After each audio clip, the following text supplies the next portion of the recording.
Olá, agora nós vamos iniciar a unidade 5 com a fisioterapia no puerpério. Quais são as prioridades na avaliação fisioterapêutica? A recuperação funcional e retorno gradual às atividades. Como é que está sendo a recuperação dessa mulher após o parto? O que ela está sentindo de diferente? Como é que está a parte emocional dela, que também é muito importante. Nós temos que investigar dor, sintomas urinários, intestinais e as limitações que ela tá tendo.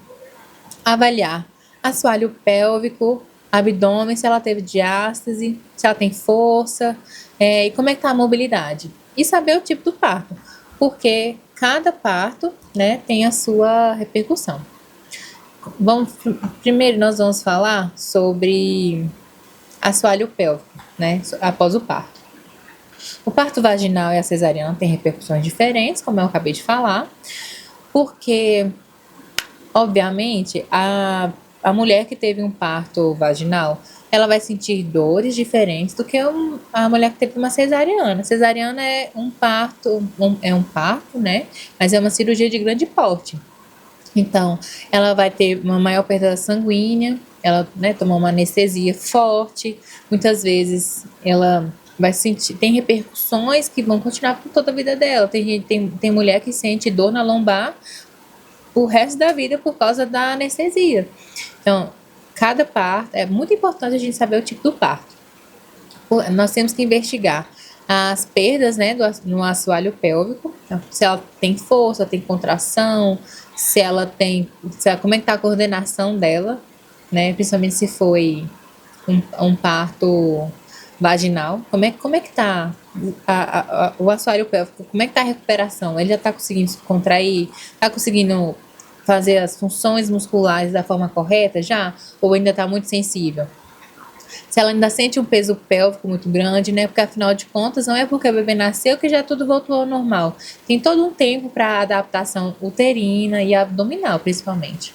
E se ela sente dor, né? Tanto no assoalho pélvico ou na região peripélvica.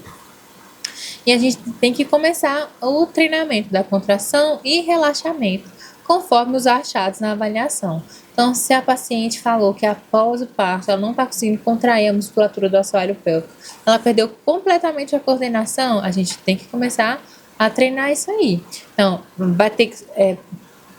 e com o passar do tempo, a gente tem que ver se é fraqueza, de fato, se é só o tempo de adaptação do corpo ou se é falta de coordenação. E agora vamos falar sobre parede abdominal e diástase, que é extremamente comum, né, nas gestantes, porque o que é a diástase? Com o passar do tempo na gestação, com o aumento da barriga, é anatomicamente normal que o reto abdominal se distancie, né, de um lado do outro, e fica essa distância, uma aberturazinha no meio do reto abdominal. Tem um tamanho que é normal, fisiológico, que vai voltar normalmente. Agora, às vezes a mulher engordou muito na gestação, ou é um bebê muito grandão, ou ela naturalmente teve uma barriga muito grande, mesmo sem engordar muito, mesmo que o bebê seja um tamanho normal, ela teve um barrigão. E aí, obviamente, a diástase vai ser maior para o corpo dela se adaptar àquele barrigão. E aí, a gente vai ter que avaliar funcionalmente e também medir, né? Como é que a gente mede isso? A gente pede para a mulher fazer uma força no abdômen, né? Um início de uma flexão de tronco, e a gente vai apertar, porque dá para sentir um buraquinho, fica um espacinho entre um reto abdominal e outro. E nós temos que avaliar a medida anatômica. Então tá, ó, hoje, primeira sessão tá 3 dedos. Daqui a um mês pode estar 2 dedos, e a gente tem que anotar. Vamos avaliar também o controle da pressão e respiração. Por quê? Musculatura abdominal não se trabalha apenas com exercícios. A gente saber a contração no momento correto, controle da pressão e durante a respiração, trabalha muito essa cinta abdominal, né, que fica muito prejudicada na gravidez porque a alteração anatômica é gigante. Então, Temos que ensinar a paciente a respirar, contraindo a musculatura, contrair a musculatura postural também. Claro, nós vamos fazer atividades, exercícios posturais, mas essa contração durante um outro movimento, esse controle motor é extremamente importante. E a progressão gradual dos exercícios. O que é isso? A paciente tem uma diástase importante e muita fraqueza abdominal. Eu não vou pedir para ela fazer um abdominal convencional de controle de flexão de tronco. Eu não vou pedir para ela fazer isso. Eu vou pedir para ela fazer uma isometria de abdômen. Hoje vai ser 10 segundos. Para ela é difícil. Daqui a um tempo vai ser 15, depois 30. Tem que ser gradual em resposta ao condicionamento dela. Se ela está evoluindo legal, a gente aumenta. Se não está, a gente permanece. Podemos complementar com outros exercícios, mas é importante sempre lembrar que a progressão depende da paciente.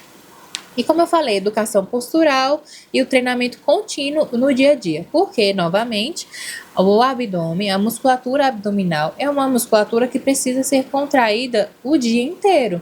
Então, se você está sentada, ele tem que estar contraído. Se você está trabalhando, está em pé, está andando, tem que contrair a musculatura de forma correta. Não é ficar fazendo só força, porque senão é mais fácil você fazer uma manobra de valsalvo, ficar prendendo o ar. Tem que contrair da forma correta. E tudo isso o fisioterapeuta vai ensinar por meio da educação postural. E a dor e cicatriz da cesariana? Como é que a gente pode auxiliar essa paciente? Por meio da educação, novamente, e mobilidade progressiva. Após a cesariana, a mulher tem muita dificuldade de se mexer, ela tem um pouco de medo. Então, a gente tem que ensinar ela a se movimentar de forma segura, quais são as posições que ela pode fazer, como é que ela levanta da cama, tudo isso nós temos que ensinar ela. A forma de caminhar, não pode caminhar ereta logo após o parto, tem que caminhar um pouco mais curvada para não puxar demais a cicatriz, e aí aos poucos ela vai se alongando. E vários outros fatores que você vai fazer por meio da sua avaliação. E importante verificar se tem alteração de sensibilidade. Por quê? Assim como toda cirurgia, a cicatriz pode ter uma alteração de sensibilidade. Então, muitas e muitas mulheres têm essa alteração. Por quê? Não quer tocar na cicatriz, é um local escondido, deixa pra lá. Não, não façam isso. É um local escondido, mas é um local extremamente sensível. Então, o que tem que fazer? Ou então, pode estar hipersensível ou hipossensível. Ela não tá sentindo nada, tá completamente anestesiado ainda. Tá errado, ela tem que sentir. Ou então, nossa, eu não consigo nem colocar a calcinha em cima porque dói demais. Então, é um treinamento, tem que ter muita paciência. E, novamente, conversar com a paciente, escutar o que ela tem a te dizer. E, claro, né, tem que ser conforme a fase da cicatrização. Roupas, cuidados diários, o que você pode fazer, como é que você pode colocar a roupa em cima, como é que tá a mobilidade do tecido, nossa, tá muito duro no lugar, quando eu passo a mão, eu sinto que tá muito duro. Vamos fazer essa massagem cicatricial, essa mobilidade tecidual, para que a pele fique solta, porque senão vai começar a ter uma dificuldade de movimento até da região por causa da cicatriz presa. Então, a cicatriz é extremamente importante para a mobilidade, relacionada à dor, cicatrização, tudo isso é muito importante, tá? A parte da aderência e da sensibilidade da cicatriz é extremamente importante. E observar sinais de complicação, se essa cicatriz está tendo queloide, se essa cicatriz pode estar infeccionada, inflamada. E aí a gente vai conversando com a paciente, educando também. E sintomas urinários e intestinais que podem aparecer nessa mulher após o parto. Nós temos que investigar a frequência e impacto na rotina. Por quê? Novamente, mulher que tem perda urinária, é muito comum que ela deixe de fazer coisas por causa dessa perda. Então ela vai ter que usar uma fralda, né? Que coisa mais impactante na vida de uma mulher, principalmente após um parto. Um momento tão importante e extremamente sensível para ela ter que usar a fralda por causa de perda urinária. É muito difícil. Então, a gente tem que investigar esse impacto na rotina e já começar a trabalhar em cima disso. Orientar hábitos e comportamento, assim como trabalhar com a paciente que tem, que a gente falou lá nas primeiras aulas, sobre infecção urinária. Infecção urinária não, desculpa, sobre incontinência urinária. E aí a gente vai orientar os hábitos e o comportamento para que auxilie essa paciente.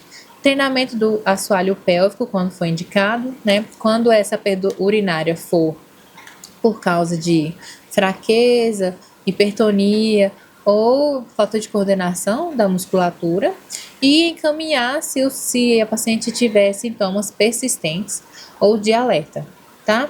Então, se a gente já fez o tratamento, a paciente tem coordenação para fazer o movimento, para segurar o xixi, a paciente tem toda a parte funcional dela, tá legal? Mas mesmo assim, ela não tá conseguindo superar esse problema, a gente encaminha para o médico. E quando é que essa mulher, após o parto, pode retornar com a atividade física? Primeiramente, vamos falar sobre a paciente que teve parto vaginal. Ela pode começar, né? A gente pode trabalhar com ela nas atividades funcionais do dia a dia dela, né? Agachamento, coisas simples assim, um abdominal isométrico, se for o caso, a gente vai devagar e conforme a tolerância dela. Nós vamos avançar com força, resistência e impacto, principalmente, de forma muito gradual. Ou sem querer ser rápido. Paciência é extremamente importante nesses pacientes. E levar em consideração também sono, amamentação, dor e rotina. Às vezes a paciente vai chegar extremamente cansada, dolorida, estressada, porque não dormiu direito, porque passou o dia e a noite amamentando, porque está cansada, está sentindo dor nas costas, porque estava segurando o bebê. Diversos fatores, a gente tem que levar isso em consideração. Porque aí, obviamente, o treinamento vai ser diferente. E agora, se a paciente tiver feito cesariana, ela só pode iniciar após 4 semanas, de 4 a 6 semanas, a gente vai começar com os cuidados com assoalho pélvico, né? Sem atividade global. Após as 8 semanas, a gente pode começar os exercícios posturais e abdominais leves, sem movimento. Então, só contração isométrica. E após as 12 semanas, a atividade física pode retornar normalmente, conforme a tolerância da paciente. Então, após as 12 semanas, a paciente está mais liberada para fazer uma atividade um pouco mais intensa. Por que essa diferença de um parto para o outro? Simplesmente porque é uma cirurgia de grande porte. Por mais que a cicatriz seja pequenininha, o bebê já nasceu, ela tá bem e tudo mais, mas o tamanho da cirurgia é extremamente importante. Temos que dar mais tempo para esse corpo se recuperar. Então, é só um corte na barriga? Mas não é só na barriga, tem 7 camadas de tecido que precisam ser cicatrizados, e a atividade física pode piorar isso se for feita no tempo errado. E, claro, tudo isso só vai acontecer após a liberação médica, se o obstetra dela, o ginecologista, liberar. Agora, nós vamos falar sobre o pós-operatório ginecológico. Quais são as principais cirurgias ginecológicas? A histerectomia, que é a retirada total ou parcial do útero, indicada para miomas grandes, de grande volume, sangramentos graves ou câncer. A miomectomia, que é a retirada apenas dos miomas, ideal para quem deseja manter o útero e a fertilidade. Cirurgia de endometriose, a limpeza e remoção das lesões do tecido uterino que crescem fora do útero ou em outros órgãos da pelve. Pode também ir para o intestino, enfim. É a retirada dos focos da endometriose. Cirurgia de incontinência urinária, que é quando coloca o sling, que é uma colocação de uma pequena fita de suporte para evitar a perda urinária ao tossir ou fazer esforço. E a correção do prolapso genital. É o reparo dos tecidos da vagina para recolocar a bexiga, o útero ou o reto no lugar certo. Essa é uma recolocação do órgão no local, vai reparar os tecidos, Como eu falei, se for um prolapso importante, tem que fazer cirurgia. E se for... outra cirurgia muito comum é a histeroscopia cirúrgica, que é a retirada de pólipos ou pequenos miomas por dentro do útero sem nenhum corte, então via vaginal. E a laqueadura, né? Por último, a laqueadura, que é o fechamento definitivo das trompas uterinas para evitar a gravidez. Quais são os objetivos da fisioterapia nas cirurgias ginecológicas? Primeiramente, prevenir complicações, favorecer mobilização precoce e segura, controlar dor e edema, recuperar a função respiratória, circulatória e musculoesquelética e preservação da funcionalidade. O que isso quer dizer? Em alguns dos casos, a fisioterapia é feita quase que na sala de cirurgia, por ser uma cirurgia muito extensa, muito com repercussões graves para a mulher. Então, principalmente essa recuperação da função respiratória, circulatória e musculoesquelética é para que após a cirurgia a mulher não sinta demais o baque dessa cirurgia, né? Que ela vai ficar mais tempo, né, em recuperação, ela vai perder força muscular, tônus muscular, vai ter mais dificuldade respiratória por ficar ali na mesma posição, ou a circulação vai ficar afetada, porque afinal de contas ela não vai, não vai a bomba de contração, que a panturrilha não vai ser tão utilizada como ela usaria no dia a dia dela. Então tudo isso é muito importante para a funcionalidade dela. Então a nossa função sempre é preservar a funcionalidade. Então, novamente, sobre cicatriz e aderências, temos que monitorar essa cicatrização, sempre ficar de olho nela. Vamos ter que educar sobre cuidados domiciliares. Então, explicar quais posições tem que evitar, por que tem que evitar, explicar a forma de pegar uma coisa do chão, de pegar uma coisa em cima. Toda essa parte de posicionamento dentro de casa é importante porque o paciente acha que está em casa, pode fazer tudo. E não é assim. Não estou sentindo dor, vou fazer tudo. Não pode. Tem coisas que determinadas cirurgias não podem, né? Determinadas posições não podem. Pelo menos por um tempo. Tudo isso a gente tem que explicar para o paciente. E fazer técnicas manuais somente quando forem indicadas e seguras. Então, é porque fez a cirurgia, tem uma cicatriz, eu vou fazer liberação tecidual? Não, você tem que ver se está aderido. Tem que ter uma avaliação bem feita para poder fazer um tratamento bem feito. E considerar impacto sobre mobilidade e função. Como é que está a mobilidade dessa paciente? Ela está conseguindo se movimentar corretamente?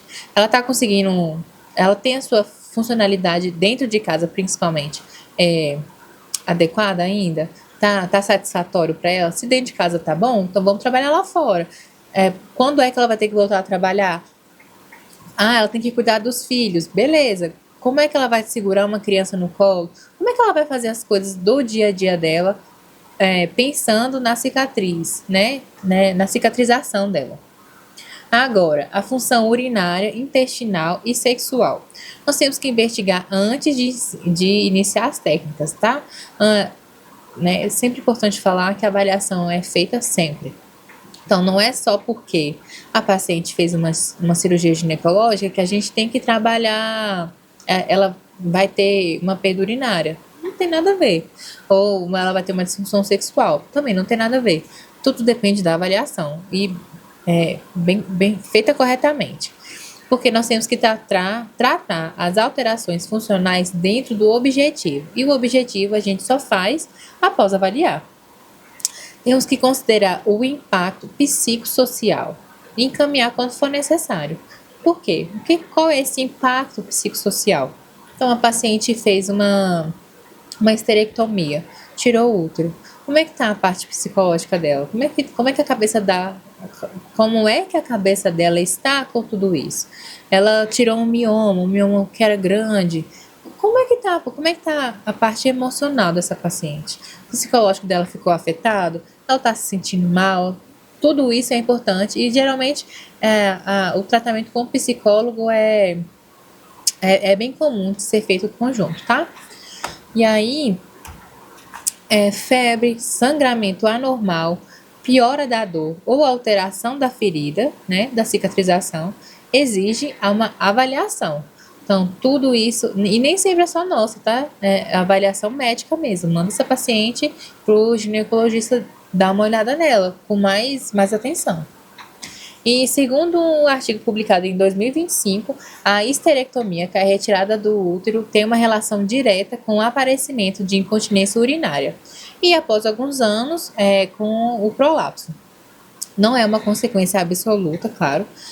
Foi só uma relação que foi observada em algumas pacientes. Então, se a sua paciente fez uma histerectomia, a gente já pode investigar isso um pouco mais aprofundado, ou já explicar para ela que isso pode acontecer no futuro, segundo esse artigo, tá? Não é, como eu falei, não é uma consequência absoluta, mas a gente tem que ficar de olho, ficar mais atento e explicar para a paciente para ela já ficar ciente do que pode acontecer, tá bom? E por hoje é só. Obrigada.